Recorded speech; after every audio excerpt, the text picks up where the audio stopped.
Hi welcome to Viji's world kitchen. எப்படி இருக்கீங்க எல்லாரும்? Thank you so much. இவ்வளோ நாளும் எனக்கு சப்போர்ட் பண்ணி சப்ஸ்கிரைப் பண்ணி லைக் பண்ணி ஷேர் பண்ணி கமெண்ட் பண்ண எல்லாருக்கும் தேங்க்யூ ஸோ மச். இன்றைக்கு நான் செய்து காட்ட போகிற ஸ்பெஷல் ரெசிபி வந்து கத்திரிக்காய் சம்பல், பொரிச்ச கத்திரிக்காய் சம்பல். நல்ல செம்ம டேஸ்ட்டாக இருக்கும். ட்ரை பண்ணி பாருங்கள். Very easy. நல்ல ஒரு ஃப்ரெஷ்ஷான நல்ல ஒரு சம்பல்.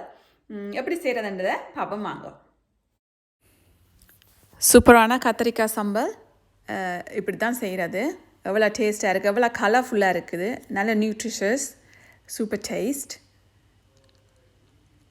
அதுக்கு முதல்ல நாங்கள் கத்திரிக்காய் பொரிச்சு எடுக்கணும். கத்திரிக்காய் பொரிச்சு எடுக்கிறதுக்கு எண்ணெய் வந்து சூடாக்க வச்சுருக்கிறேன்.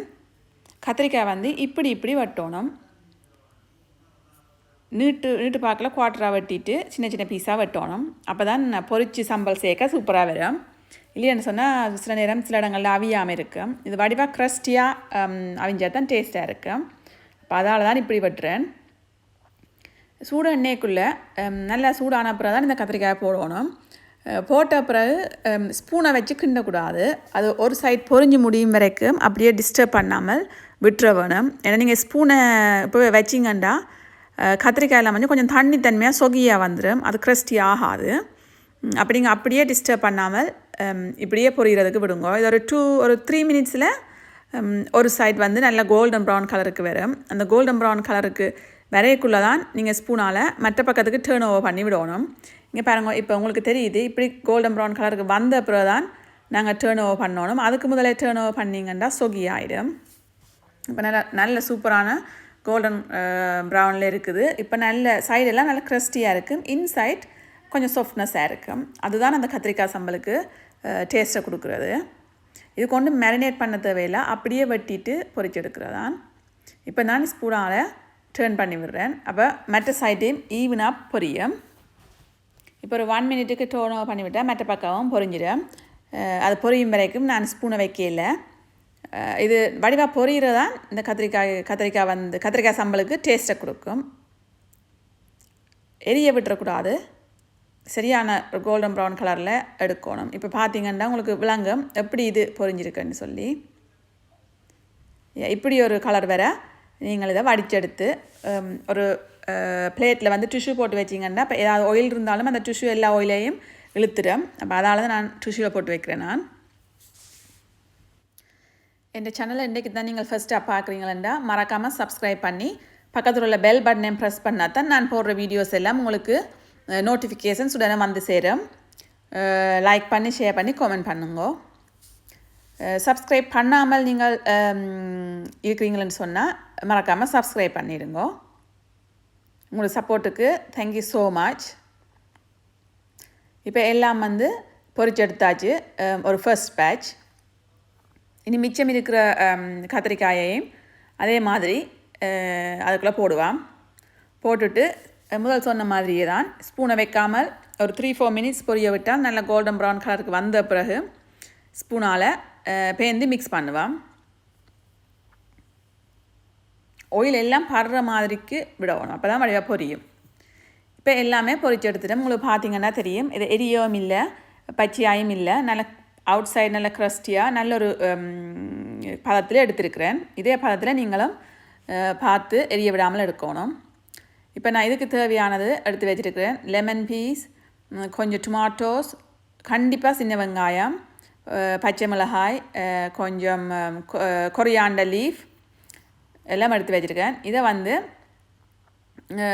சின்ன வெங்காயத்தை முதல்ல வெட்டியக்குள்ளே சின்னதாக வெட்ட தேவையில்லை. நீங்கள் அதை கீறி போட்டால் சரி.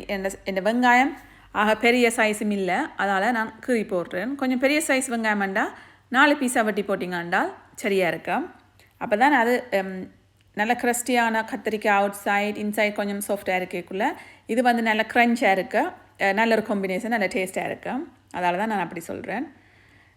இந்த பச்சை மிளகாயம் வந்து கீறி போட்டு சின்னதாக அதை வெட்டணும். அப்போ தான் எல்லா இடமும் கொஞ்சம் உரப்பு சேரும். அப்போ நல்லா இருக்கும்.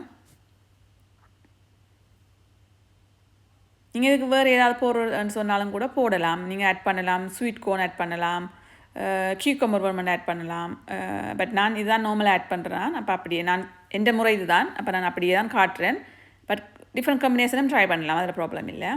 இந்த டொமாட்டோஸ் சின்னனாக இருக்கிறதால நான் வந்து அதை பாதியாக வெட்டிட்டு இப்போ இந்த அதை நீட்டு வளத்தில் கிரி விடுறேன். அப்போ ஆக பெருசும் இல்லாத பீஸாக ஒரு அளவான பீஸாக இருக்குமென்னு சொல்லி இந்த ஃப்ரெஷ் வெஜிடபிள்ஸோட இந்த ஃப்ரைட் கத்திரிக்காய் செய்கிறதுக்குலாம் அது நல்ல டேஸ்ட் வரும். இப்போ முதல்ல வெங்காயத்தை போடுவோம்,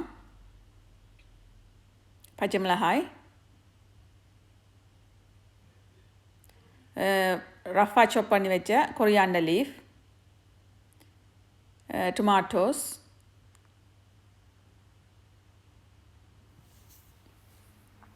இப்போ எல்லாத்தையும் போட்டாச்சு. போட வேண்டியெல்லாம் அதோட வந்து சீ சால்ட் தான் நான் யூஸ் பண்ணுறேன். உங்களுக்கு அளவான உப்பை போட்டுக்கொள்ளலாம். ஒரு 1/4 டீஸ்பூன் ஓகேயா இருக்கிறது நார்மலாக. அதோட இந்த எடுத்து வச்ச பாதி லெமனையும் இதுக்குள்ளே லைமையும் இதுக்குள்ளே புளிஞ்சு விடுவான். நீங்கள் வேணுமெண்டா கொஞ்சம் ஜோக்கட் கூட இதுக்குள்ளே ஆட் பண்ணலாம், அதுவும் நல்ல டேஸ்ட்டை தான் கொடுக்கும். நான் இப்படி ஃப்ரெஷ்ஷாக இருக்க தான் எனக்கு விருப்பம். அப்போ அதால் நான் இப்படியே தான் செய்கிறேன். நான் இப்போ எல்லாத்தையும் போட்டுட்டு வடிவாக ஸ்பூனால் மிக்ஸ் பண்ணி விடணும். இந்த உப்பு போட்ட லெமன் ஜூஸ், இந்த நாங்கள் கட் பண்ணி வச்ச வெஜிடபிள்ஸ், ஆனியன், பொரிச்ச கத்திரிக்காய் எல்லாமே ஒன்றோட சேரணும். ஏன்னா நாங்கள் கத்திரிக்காய் பொரிக்க நான் உப்புத்தூள் எதுவுமே போடாமல் தான் பொரிச்சினான். அப்போ இதில் நல்லபடியாக மிக்ஸ் பண்ணால் தான் எல்லாத்தோடையும் சேரும், நல்ல டேஸ்ட்டாக இருக்கும். இப்போ க்ளோஸ்அப்பாக பாருங்க, அவ்வளோ நல்ல ஃப்ரெஷ்ஷாக நல்ல டேஸ்ட்டாக இருக்கும். கத்திரிக்காயெல்லாம் நல்லா பொரிஞ்சிருக்குது. பொரிச்ச கத்திரிக்காயோட அந்த ஃப்ரெஷ் இது சேரக்குள்ளே தான் அந்த ஒரு டேஸ்ட் வரும். நீங்கள் இதை செய்து பார்த்து நீங்கள் சாப்பிட்டா தான் இது இந்த டேஸ்ட் தெரியும். நீங்கள் இதை நல்ல ரைஸோட சுடு ரைஸோட நல்ல கறியோட சேர்த்து சாப்பிட்டீங்கன்னா சூப்பராக இருக்கும். இது பார்க்குறத விட நீங்கள் செய்து சாப்பிடக்குள்ள அது உங்களுக்கு டேஸ்ட் தெரியும். இந்த சின்ன வெங்காயத்தில் நிறைய சத்து இருக்குது, கத்திரிக்காயிலையும் இருக்குது. அப்போ இதில் போட்ட எல்லாத்துலேயும் நிறைய சத்து இருக்கிறது. அப்போ நீங்கள் இதை ஒரு இதாக செய்து சாப்பிடணும். இந்த ரெசிப்பியை நீங்கள் தவற விடாமல் இதை ட்ரை பண்ணி பாருங்கள் வீட்டில். இது ஒரு உங்களுக்கு நல்ல சான்ஸ். அப்போ இந்த சான்ஸை யூஸ் பண்ணி டிஃப்ரெண்ட் டிஷ்ஷஸை ட்ரை பண்ணி பார்த்தா தான் உங்களுக்கு தெரியும் எது உங்களுக்கு பிடிக்குதுண்டு. ஆனால் ஐ எம் ஷூர் உங்களுக்கு இந்த டிஷ் வந்து நல்லா பிடிக்குமெண்டு. தேங்க்யூ ஸோ மச் ஃபார் வாட்சிங். உங்களுக்கு இந்த ரெசிபி பிடிச்சிருக்குன்னு நினைக்கிறேன். உங்களுக்கு இந்த ரெசிபி பிடிச்சிருந்தால் மறக்காமல் கமெண்ட் பண்ணி லைக் பண்ணி ஷேர் பண்ணுங்க. அதோட சப்ஸ்கிரைப் பண்ண மறந்துடாதீங்க. சப்ஸ்கிரைப் பண்ணிக்க பக்கத்தில் உள்ள பெல் பட்டனையும் ப்ரெஸ் பண்ணால் தான் உங்களுக்கு நான் போடுற வீடியோஸ் நோட்டிஃபிகேஷன்ஸ் உடனே வந்து சேரும். அப்போ நீங்கள் ஒன் டே மிஸ் பண்ண மாட்டீங்க. இன்னொரு நாளைக்கு இன்னொரு நல்ல வீடியோவை சந்திப்பேன். தேங்க்யூ ஃபார் வாட்சிங். பபாய்.